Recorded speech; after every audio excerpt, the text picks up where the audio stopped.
Welcome to Draw Process. I'm Mike. This is where I draw pages of my comic and process about the techniques I'm using and my development as an artist. And today I'm on page 57 of episode 2 of my comic, First Sun and Sword. Okay, page 57. They are running together with the cart. So Sun is pulling the cart, Fair is pushing it, Sword's in it, Karak is following behind. And they're going to move towards a dock to a boat. That's all I know coming into this page. I'm trying to see what can I get on this page. So I'm starting with the first thing I need to do is show where they are at as they're moving towards a transition from these alleyways to the beach, the bay. So I know that I'm going to have to do an establishing shot. So I started with this first, and then I'm going to have a very large establishing shot in the next panel. The bottom of this panel is at an angle, following the angle of the slight downhill cart of the road they're on.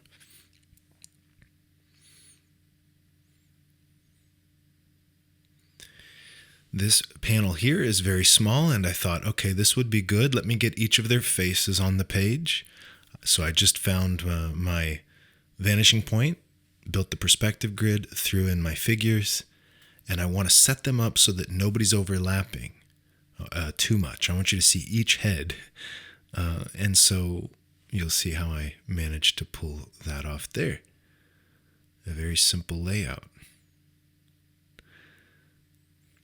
This panel is an odd shape, and it kind of cuts into this establishing shot. And as I'm drawing, I'm thinking, that's maybe a problem. Let's see. So I'm starting with the dock. I know there needs to be a boat at the end of it. And we're going to see the city up on the hill. And I've seen a few shots of that in the comic so far, so I have an idea of what needs to be there. As far as what is on the beach and what's happening, I'm figuring it out on the page. So I'm thinking, what might be here? Well, there might be some people working on boats or pulling the boats in. There might be a shipyard where they're building ships, repairing ships here. And then there might be a little, some storage or corralling or, guarding place, like some kind of little fort or something. So I'm throwing that in. And then I'm going to adjust it as I go. Because I'm remembering that this bay, I'm just thinking about it while I draw it. In this bay, they've shut down all ships. So I realized there's going to have to be boats tied in on the dock. And drawing extra buildings here, they're going to end up in the background during this next scene that's going to take place on the dock. So I don't want these awkward buildings that aren't well researched or planned here in the shot very much. So I'm going to take away the building on the right, and I'm not going to have any people here because, again, I remembered that they've shut it down. So there's no reason for there to be any people here besides like guards. There wouldn't need to be people here. The city's on lockdown. So so I'm planning to put a hill there. And just a kind of sandy bank, just not a lot there, so that I don't have to draw it again and again. You'll see that as I'm laying in the buildings, I have a pretty low vanishing point. So these are up on a hill above the vanishing point, and everything keeps going up the hill. So at first I drew the hill too high on the above the vanishing point, and I'm bringing it down some. By having the vanishing point low, I can also draw less of the city. I just draw the first building's faces, and the rest kind of is little scribbles. There's not too much showing behind it.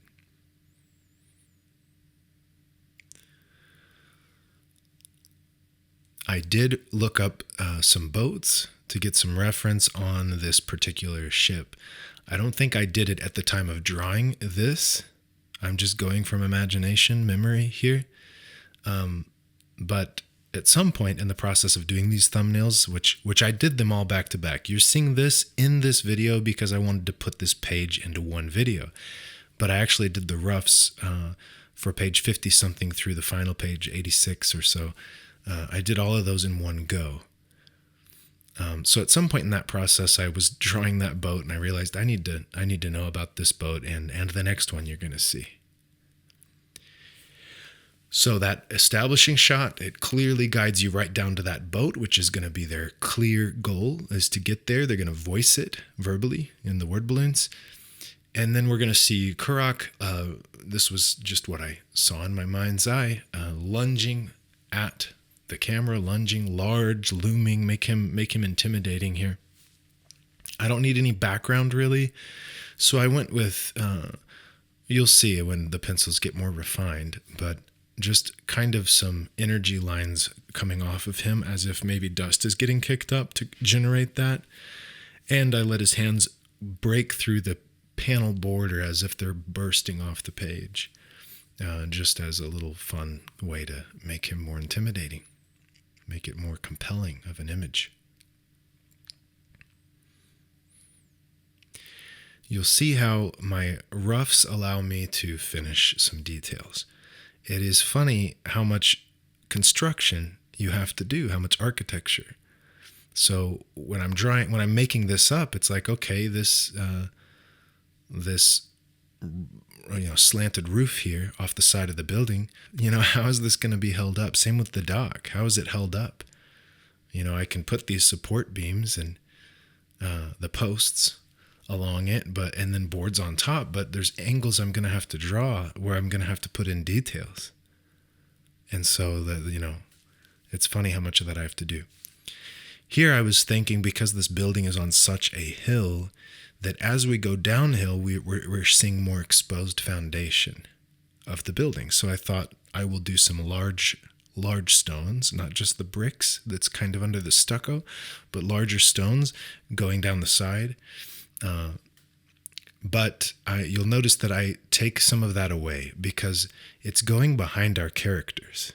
So I just left it in the bottom corner of the building, but not behind them, because I didn't want that to compete or create tangents with their silhouette. So I simplified that. You'll notice that with the building behind them being just one giant blank wall, there's plenty of negative space, plenty of empty space with no detail. But then in the spots I've put detail, I'm putting a decent amount. So there's a little bit of stone showing, blocks. There's a bit of the windows. There's more detail around the corner there. With this panel here, it's cutting into the establishing shot, which is maybe a little weird. But the top of the establishing shot is just the sky. It's negative space. So that you'll notice that should make it easier it should feel more natural for your eye to go to this panel on the left, because to the right of this panel is that empty space, that line of the hill or the sky that's going to just push you to this panel. And then this panel, I decided to let the bottom right corner turn literally into an arrow. I'm drawing, an arrow symbol in the gutter to point directly at where they are in the establishing shot, because the scale of this establishing shot is very large and they're very, very small. So I thought that if I don't literally put the arrow there, you might not see them. So why not just literally point to them? So I think it worked out fine. It's fun. It's not too distracting. This gives the sense of this being like a zoom in look at what they're doing right now in the big panel. So that's fun.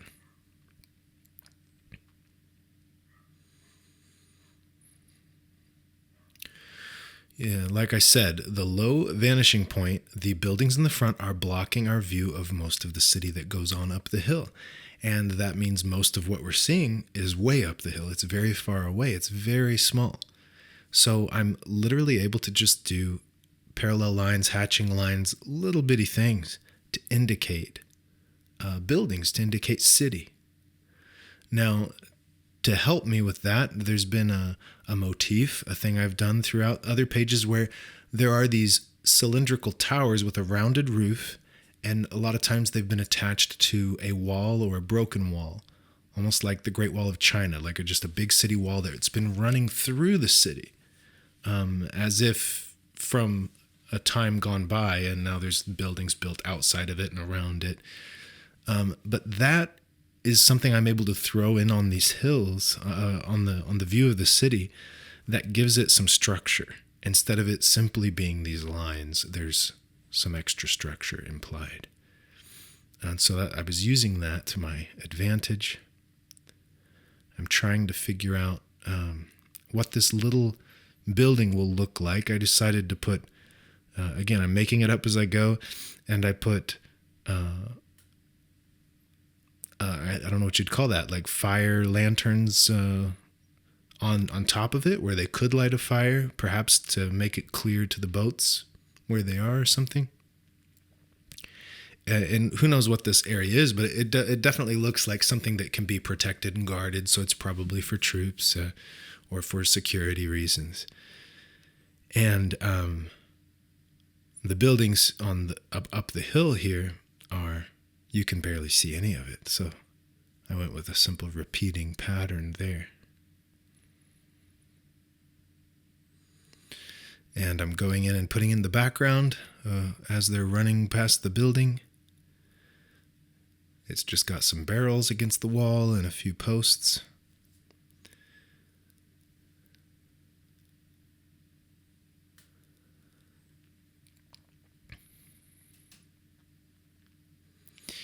Yeah, so I'm definitely getting more comfortable with this, to just build a scene, to put things in it without knowing what it looks like.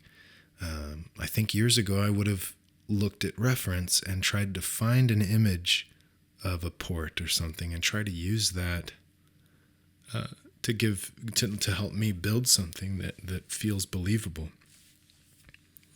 And I'm getting where I just do it, and I just trust myself with that. It's not always better. It's not better than reference. It's not about being better, but it is better for me. Like, I get to flow. I get to just draw and create and say what I want to say.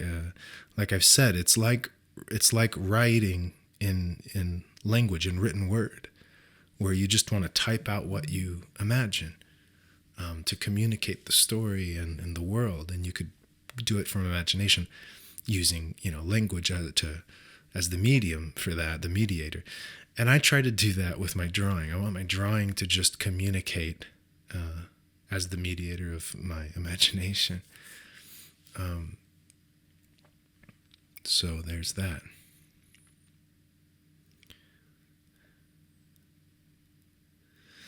Water can be challenging. Drawing it's in a bay, so it's not going to have a lot of waves, but how much waves do I want to do? Because that can help give layers and depth to it. But yeah, what will I choose to do here? I roughly put in some squiggles to indicate, water, kind of drawing by feel rather than by how it actually looks. And that's something I generally do. I try to draw by how things feel rather than how they look. But there's not a lot of detail there. So when it comes time to ink it, I definitely had to make it up as I go. There was no test run of how do I convey this water. How I chose to do it this time might be different next time. But as I did it, I found it to look good enough. It was definitely an experiment right there on the page. And I think it's good enough that I'm going to continue to draw it in that fashion, at least enough like that fashion, that through the end of the book, to give consistency to this environment.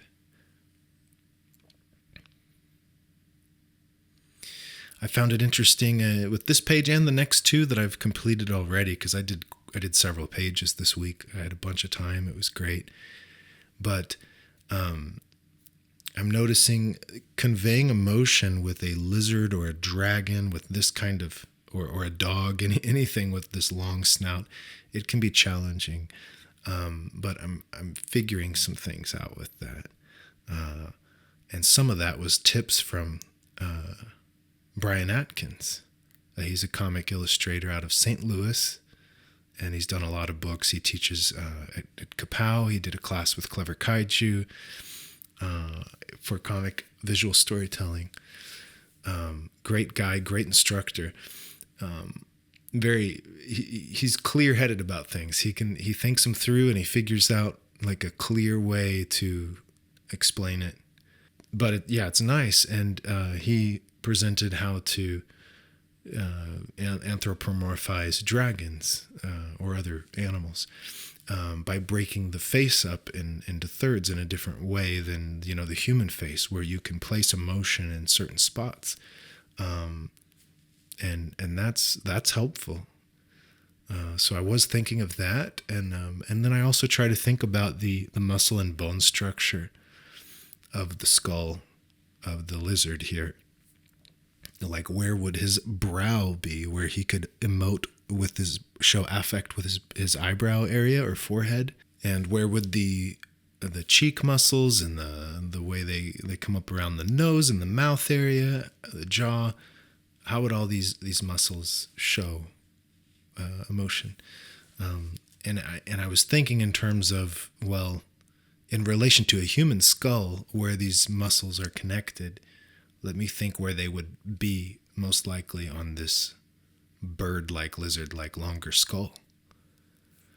And that was enough insight to help me, accomplish that enough on the page without really, I didn't do any sketchbook work to figure that out. I just did it on the page, and I have done it in the past. I've done sketchbook work to work on things before, but so much about this project and how I do comics is when it's time to sit and draw that page, I do it. The time to learn is another time. So there's always a certain amount of figuring it out as you go. You have to construct and build things. And I like it. That's what feels good.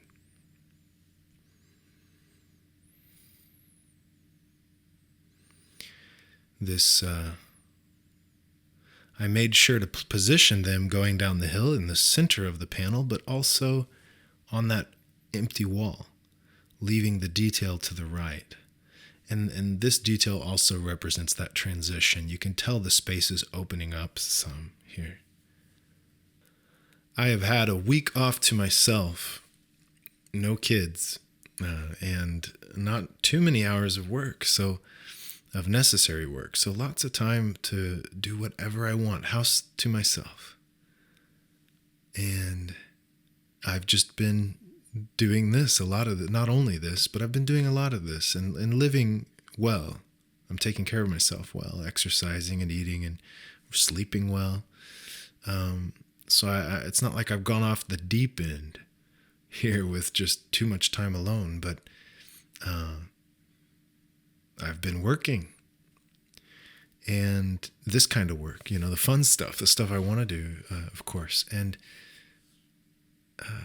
it's weird to have so much time to do what I want. And what I want is to do this. Weird to spend that much time alone too, without much socializing. And I was thinking to myself, well, this is what you wanted. There was a time when I was just so busy and so many responsibilities, and I just dreamed of someday I could just draw comics and just do what I want like that. And this week was my dream come true.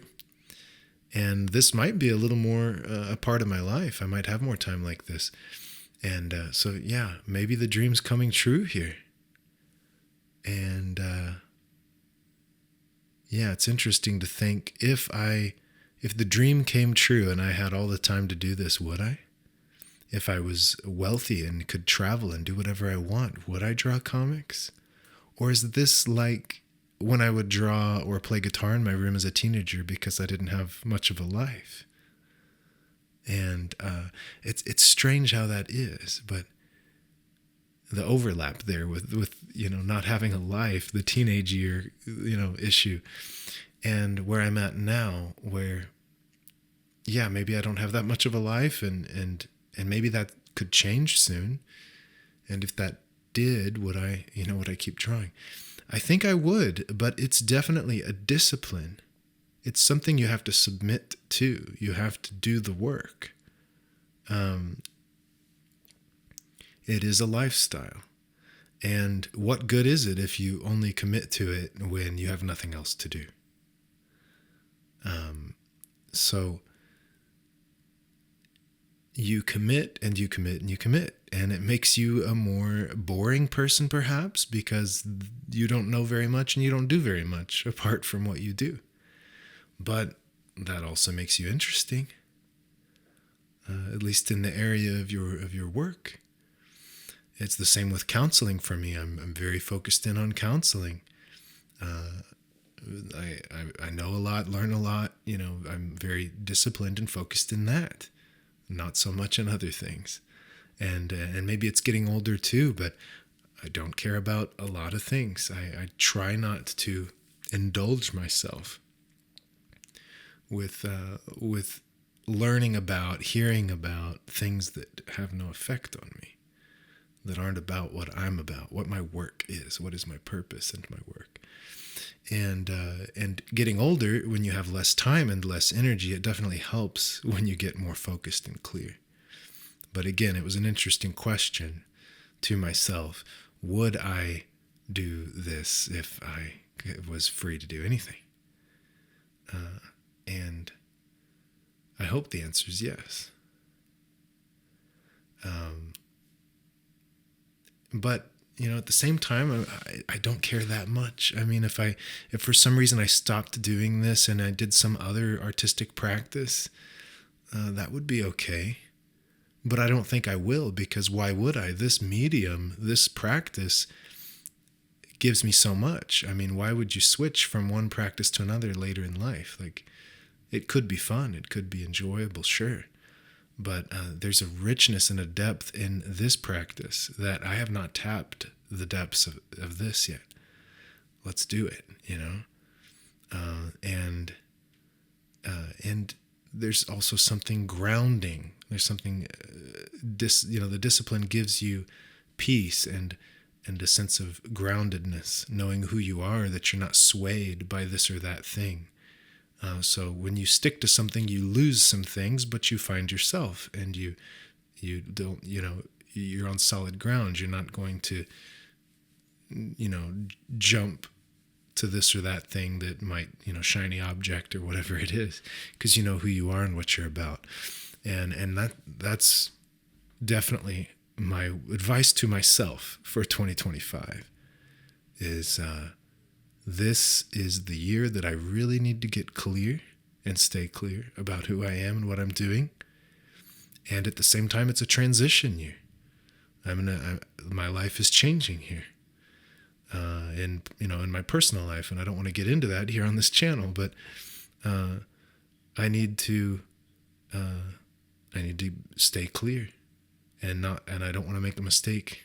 I want to stay focused and clear about who I am and what I'm about, and not let anybody sway that. And that means embracing the discipline, embracing the any isolation or sadness, loneliness, whatever comes with that. That's okay. You'll see how I executed the water here in the inks. I went with a very large pattern that responds to the perspective. As it moves towards the vanishing point, it's getting more, our view on it is more tilted. It's more a sideways view. So, so it's going to flatten the width, the height of this pattern is going to flatten out as it moves further back. So I'm trying to utilize that to help give a sense of depth here. And then the way that I've thrown in the hatching is to show the variation in water here. It does look like it's a little wavy. There's too much energy in the water from what I was picturing, a little bit more still of a bay, but that's okay. Like it conveys water well enough. It's something, yeah, I can continue to improve in. I'll get better at it.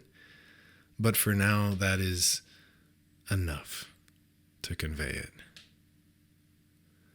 And then continue to be a storyteller and not get worried so much about the details here.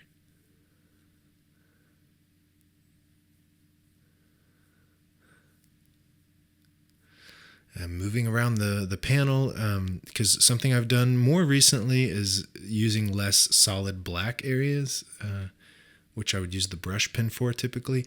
I'm now trying to just add more layers and lines, sometimes thickening lines, but with the nib, with the dip pen.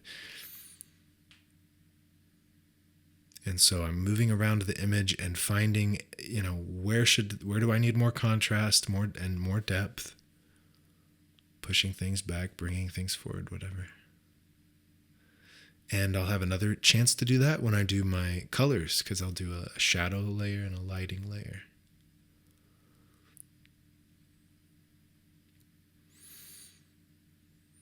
But you'll see that as I add more lines on the water and stuff, it does add more depth. It does bring it to life a little bit more. Something I'm definitely doing more of now, because my pencils aren't so clear, sometimes I have to lay down a line that's the outline, that's just defining the form. And once I see it, I can go in and add blacks and add shadow, and you'll see that I'm doing that. But I've got to start with, a structure of the form of it. And because the pencils aren't as clear, I have to do that with the inks. In the past, I would pencil in a plan for the shadows. Any shading, lines I'm adding to add form or shadow, I would have those pretty well planned out in the drawing with the pencil. But now the pencil work is mostly just outline, finding the form and the outline, but not the lighting as much. And then when I come to ink, I've got to I still have to finalize the outline, the form, and then I've got to add the shadow. So I'm really hatching in, adding shadow to things in this phase, in this step. And that can be intimidating to go straight to ink, but you get better at it with practice. And I'm not afraid to use whiteout or even to digitally erase or add a line if I forgot one, or try to use color to help something that could have been inked better. Like here, I put so much black that we've lost, the side of his face. One of the teeth is missing now. I'm going to fix that.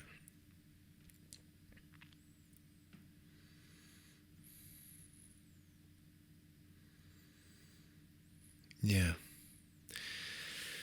So what else can I say? I mean, yeah, I'm on a journey to with a goal this year, a goal in mind of how I should be living and what I'm about.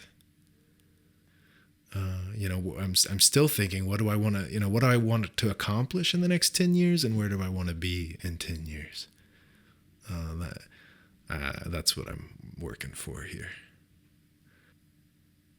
I am using the brush pen a little bit, especially on this bottom panel, because I really wanted him to pop off the page, and I kind of wanted a certain feel to this radiating, sketchy line work on the sides of him. So I'm using the brush pen to do that. And I do let the page dry a little bit. You don't see that in the video, but I probably paused the video, went away, and came back. And I come in with just a rubber eraser and erase all the pencil. The pen work sticks very well to the page, especially using the dip pen. And I come in with this whiteout. It's opaque white paint in a brush pen. So there's a reservoir inside that I fill with the paint, and then it flows out the end. It's got its problems. It gets gummed up. Maybe I could water down the paint, clean the tip more often, but you water it down, and it's not going to have as good of coverage. So I just have to mess with that. I usually have to get it flowing. Sometimes I just squeeze some paint out, dip the tip in its own paint, and then do it from there. But it works well enough. And I'm coming in with a micron and just adding a few things to clean up a few lines there. Because I already put the dip pin away. I don't want to get it back out. Just efficiency here. Yeah, big year. Not a lot of conventions planned this year. I'll probably go to Memphis again. Maybe Air Capital, if that's going on this year in Wichita. Memphis Comic Expo. They're both in the fall. And then there's a local one, Tremendicon, and I will do that one with Clever Kaiju. But I think that's it. This book I hope to have finished by summer, or in the summer. So definitely by the fall, I'm going to have this book out, and it's going to be, 90 pages or something. Here is the finished page. I had to think about the color of the water versus the color of Kurok here. They're very similar. It is more on the green side, and it is less saturated. But in the upcoming pages, there might be water behind him, and I need to keep them separate. So I might desaturate the water even more, or something like that, to make sure I keep them separated. But we are getting into a big action scene that is going to be pretty cool. And then the one after that is even more epic. Before we finish off this book. So, yeah, thank you for joining me, hearing my thoughts, hearing about where I'm at as I continue this journey that I started 2 years ago, making this book and sharing the process of making every page, and my thoughts, and just kind of how I'm trying to approach what I do, get better at it, get more authentic with it. And that's what I'm trying to do, be the practice of my art. And I hope you do the same. I'll see you next week.